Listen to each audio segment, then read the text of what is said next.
Arm balances. So fun to practice, fun to progress on, but also really useful. Arm balances are a wonderful way of practicing inner strength, that core bracing strength, connecting the dots and holding tension within the body to create shapes and maintain stability. Arm balances are also a great way to work on balance. So usually when we think of balance, we think of balancing on our feet, but there are many points of the body that one can create some balance on beyond the feet, starting with our hands. So working on that combination of both strength and structure is what arm balances is all about. When we start, we'll start from a low squat position.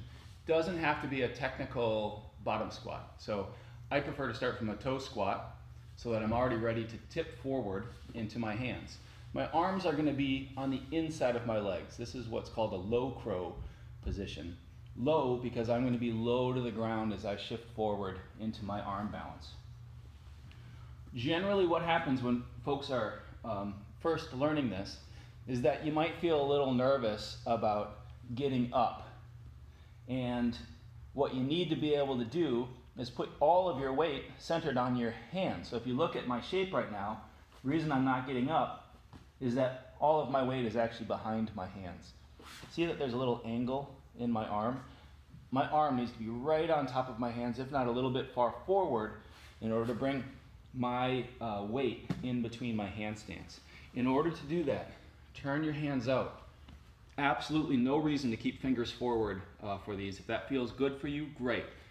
But let your hands turn out. For most people, somewhere between all the way 90 degrees and all the way straight forward is going to be their preferred angle. So think about 45-degree angles of turnout in your hands. Active hands against the ground. Don't just cup your hands and then sit into your wrists. Fingertips, all the way to the fingertips. Everything is active, holding strength and holding your balance line.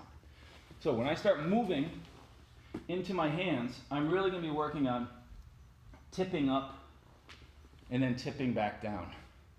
Tipping forward is more important than how far up. You'll come up a little bit, but really what you're doing is you're trying to slide forward. And if you keep your head up and look forward, that'll help you do that. Instead of head comes down and I'm just trying to put my hips up. Bad way to start your balance. Keep your line long, look where you're going, and think about sliding forward to find that balance point. Right here I've left for myself a face plant device. So this is just a foam wheel.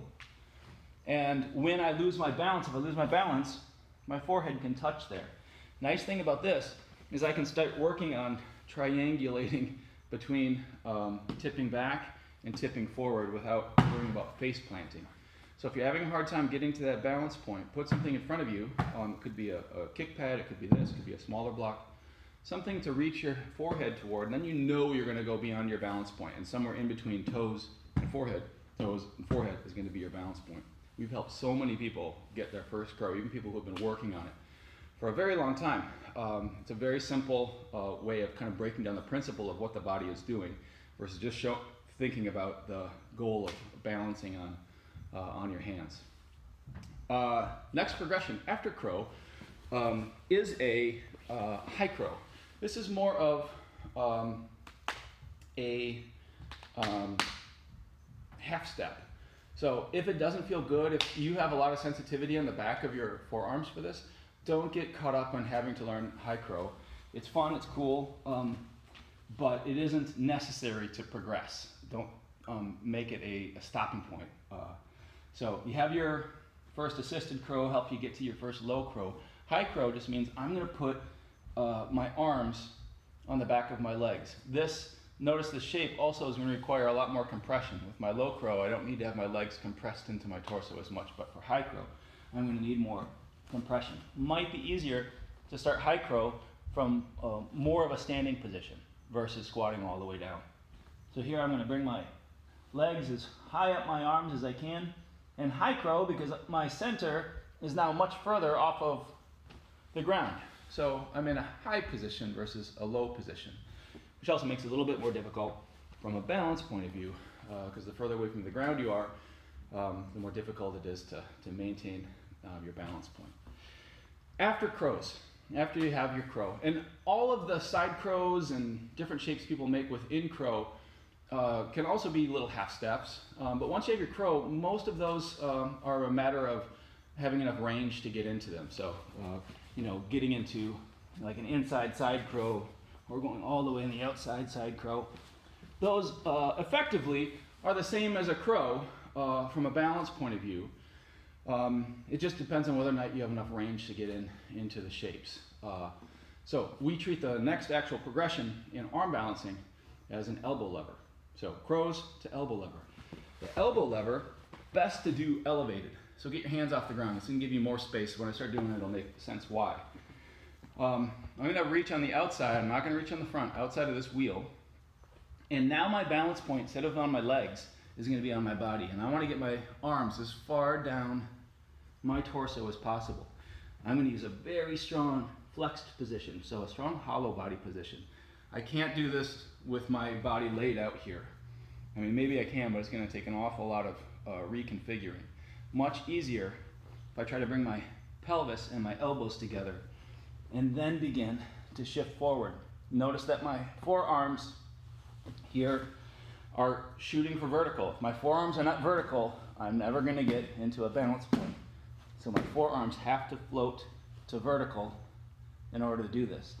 Now I've also set myself up for some face planting. Go grab another pad out here and put it up if you're worried about having your forehead smash into the floor. Make sure you're doing a nice, good surface for you. So there's different positions we can make within the elbow lever. There's the tuck position where I'm keeping my legs tucked in close to me. There's a frog position where now I'm starting to open them up to the side. There's a straddle position where I'm straight legging it but opening my legs out to the side. And then there's a full layout position where I make my body one straight line. Pause and hold. Now there are other positions. You can curl up in scorpion and do things like that. But those are the main ones in terms of the shape of the legs. Everything else has to do with extension and where you put the rest of your body, pelvis and up. After your elbow lever, you want to work on getting it on the ground. So that you can move away from that elevated elbow lever and get down to being able to throw it on the floor. The elbow lever, the last progression in elbow lever is a side lever. So we're beginning to move over into one arm with one hand kickstand. What that looks like, if I go right into it, I'm going to put my arm against my body on the side. So I'm going to come down sideways. This hand is going to be up for kickstand purposes, and then again starting with coming up into a tuck.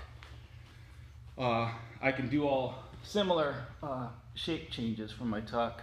I can start to reach my legs out and go into full straddles and even other shapes. But the idea is that I'm now levering my body on top of one arm instead of two.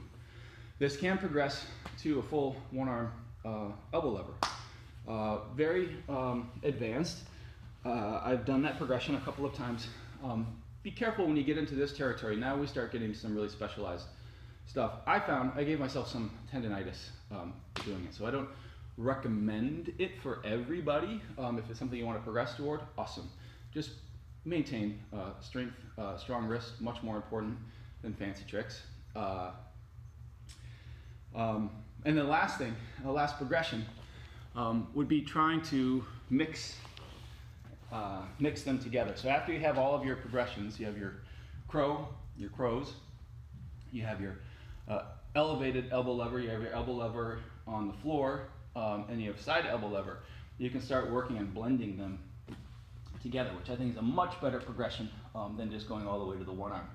So here, if I start with a low crow and float myself down to elbow lever, and then turn myself over,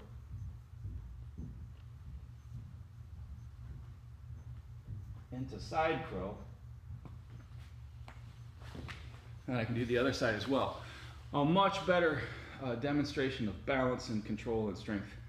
I think a more fuller demonstration than just getting that, point of I'm on my one arm finally, and got it. I would do that as after being able to link them together. So arm balances.